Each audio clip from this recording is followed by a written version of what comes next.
Assalamualaikum teman-teman level 5. Berjumpa lagi di video pembelajaran Bahasa Indonesia bersama Bu Dinar. Apa kabar kalian hari ini? Semoga kalian selalu dalam keadaan sehat walafiat ya. Sebelum kita mulai belajar, mari kita berdoa terlebih dahulu. Semoga ilmu yang kita dapatkan hari ini bisa kalian pahami dengan mudah. Yuk kita mulai berdoa.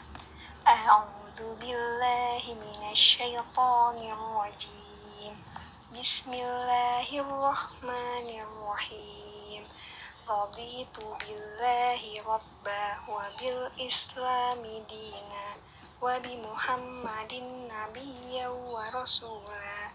Rabbi zidni ilma warzuqni fahma.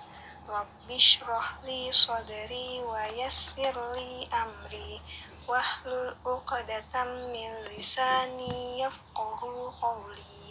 Amin ya rabbal alamin. Semoga kegiatan pembelajaran kalian hari ini diberikan kemudahan oleh Allah Subhanahu wa taala dan diberikan ilmu yang berkah. Amin. Untuk materi pembelajaran bahasa Indonesia tema 8 yaitu menceritakan kembali urutan peristiwa dengan membuat ringkasan teks. Ya, untuk tujuan pembelajaran kita hari ini adalah siswa mampu menyajikan kembali peristiwa penting dalam bentuk ringkasan teks. Di pembelajaran sebelumnya, teman-teman sudah mempelajari membuat ringkasan. Ya, kalian masih ingat kan? Di semester 1 kita sudah mempelajari membuat ringkasan. Di semester 2 kita juga masih mempelajari membuat ringkasan. Nah, dalam membuat ringkasan kita harus mengetahui maksud dan tujuannya. Salah satu tujuannya adalah memudahkan kita mengetahui dan memahami isi dari sebuah bacaan. Karena sajian ringkasan memang dibuat secara singkat dibanding teks atau tulisan aslinya. Coba teman-teman bayangkan, jika dalam waktu singkat kita harus membaca buku tebal, kemudian diminta untuk mencari informasi yang terdapat di dalamnya secara cepat, tentu akan butuh waktu lama, bukan? Untuk itu, hendaklah kita lakukan membaca teks secara seksama. Jadi, Bu Dinar ulangi lagi, ketika kita membaca teks itu harus dilakukan secara seksama membacanya atau dibaca dengan teliti.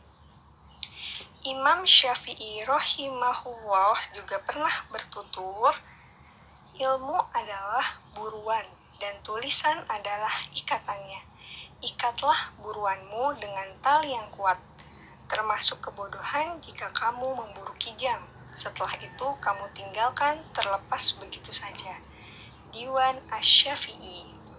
Kebiasaan mencatat adalah sunnah Nabi SAW.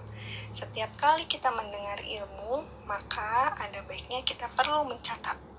Agar ilmu itu tetap kita ingat dan tidak hilang karena lupa.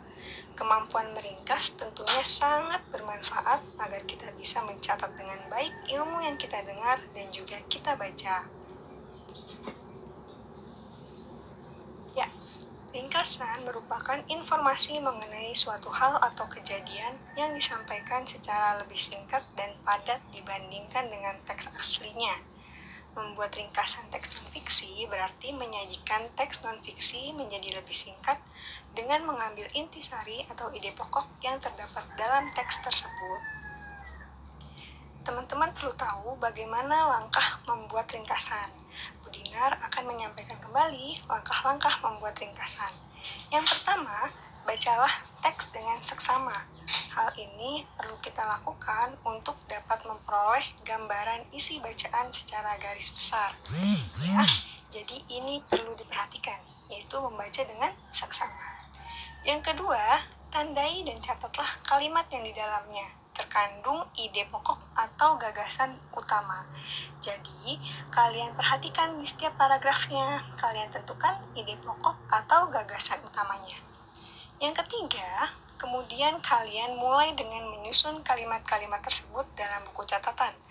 Catatan gagasan utama dapat dikembangkan lagi dengan menggunakan kalimat sederhana serta mudah dipahami. Jadi, ada 3 langkah dalam membuat ringkasan ya. Selanjutnya, meringkas akan memberikan manfaat bagi kita, seperti memudahkan kita dalam mengingat dan memahami isi bacaan. Dari segi waktu pun demikian, waktu yang digunakan dalam membaca dan mempelajari bacaan akan jauh lebih singkat. Selain itu, dengan meringkas membantu memperoleh informasi yang dibutuhkan secara cepat, serta memberikan gambaran secara garis besar dari isi buku yang dibaca. Nah, di sini Bu Dinar akan menampilkan contoh teks non-fiksi, yaitu jenis teks biografi dari R.A. Kartini atau Raden Ajeng Kartini. Yuk kita baca sama-sama. Ia adalah seorang perempuan dari kalangan bangsawan yang lahir pada tahun 1879 tanggal 21 April di daerah Jepara. Beliau adalah Raden Ajeng Kartini Joyo Adiningrat adalah nama lengkapnya, tapi beliau biasanya disebut dengan R.A. Kartini. Di usia 25 tahun, Kartini menghembuskan nafas terakhir setelah beliau melahirkan R.M. Susalit, yakni pada tanggal 17 September 1904. Ketika R.A. Kartini berusia 12 tahun, ia memulai perjuangannya di dunia pendidikan agar memperoleh pendidikan setinggi-tingginya. Namun, sayangnya keinginan terbesarnya itu mendapat tentangan keras, terutama dari ayahanda. Sebab di usia itu, kebanyakan perempuan dahulu sudah dipingit dan menikah. Hingga suatu hari, R.A. Kartini menikah dengan seorang Bupati Rembang, yakni Adipati Aryo Singgih Joyo Adiningrat. Hal yang tak terduga, ternyata Adipati Aryo Singgih Joyo Adiningrat sangat mendukung Kartini agar dapat meraih impiannya. Beliau bahkan mengizinkan Kartini mendirikan sekolah wanita. Atas semua jasa yang telah diberikan Raden Ajeng Kartini, terutama di bidang pendidikan untuk wanita, beliau mendapatkan penghormatan dan penghargaan. Di sana, Kartini ditetapkan sebagai seorang pahlawan nasional Indonesia secara resmi yang didasarkan sifat dan keyakinan beliau untuk terus mendapatkan pendidikan dan mencari ilmu setinggi langit yang patut ditiru.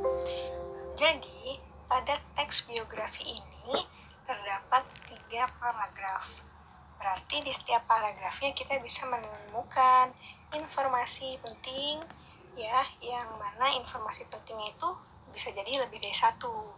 Namun di setiap paragraf ini ada 1 ide pokok. Sekarang Bu Dinar akan tunjukkan bagaimana hasil dari ringkasan teks bacaan ini. Kita baca kembali ya. Di sini sudah menjadi 1 paragraf karena walaupun ada 3 paragraf pada teks aslinya, ataupun ada 5 paragraf atau 6 paragraf dan seterusnya, yang namanya ringkasan itu kan dibuat menjadi lebih ringkas. Nah, kita membuatnya menjadi 1 paragraf saja, seperti itu teman-teman. Tapi bukan berarti maksudnya satu paragraf ini hanya ada 3 ide pokok. Tidak. Jadi gabungan dari ketiga ide pokok itu kita gabungkan dalam teks ringkasan, kita kembangkan ide pokoknya. Jangan hanya kalian tulis ide pokoknya saja yang ditulis di ringkasan. Jadi setiap 1 kalimat ide pokok itu kalian kembangkan. Jadi bisa menjadi 2 kalimat atau 3 kalimat di 1 ide pokok. Kita baca contoh ringkasan yang sudah Bu Dinar buat. Ia adalah seorang perempuan dari kalangan bangsawan yang lahir pada tahun 1879 tanggal 21 April di daerah Jepara dengan nama lengkapnya Raden Ajeng Kartini Joyo Adiningrat. Di usia 25 tahun, Kartini menghembuskan nafas terakhir setelah beliau melahirkan R.M. Susalit, yakni pada tanggal 17 September 1904. Di usia 12 tahun, ia memulai perjuangannya di dunia pendidikan, namun mendapat tentangan keras terutama dari ayahanda. Saat R.A. Kartini menikah dengan seorang Bupati Rembang, yakni Adipati Aryo Singgih Joyo Adiningrat, beliau mengizinkan Kartini mendirikan sekolah wanita. Atas semua jasa yang telah diberikan beliau, mendapatkan penghormatan dan penghargaan sebagai seorang pahlawan nasional Indonesia secara resmi yang didasarkan sifatnya dan keyakinan beliau untuk terus mendapatkan pendidikan dan mencari ilmu setinggi langit yang patut ditiru. Jadi, inilah bentuk ringkasan dari teks biografi R.A. Kartini. Bagaimana? Mudah bukan kalian menemukan informasi penting yang ada pada teks tersebut? Yang mana juga setelah dibuat ringkasan, kita jadi lebih memahami isi teksnya. Ya, alhamdulillahirrabbilalamin. Terima kasih kalian sudah menyimak video pembelajaran Budinar. Sekarang, yuk kita coba untuk membuat ringkasan dari teks yang ada di modul. Silahkan kalian mulai mengerjakan tugasnya. Terima kasih teman-teman sudah mendengarkan video ini sampai habis, sampai selesai. Sampai bertemu lagi di video pembelajaran berikutnya. Wassalamualaikum warahmatullahi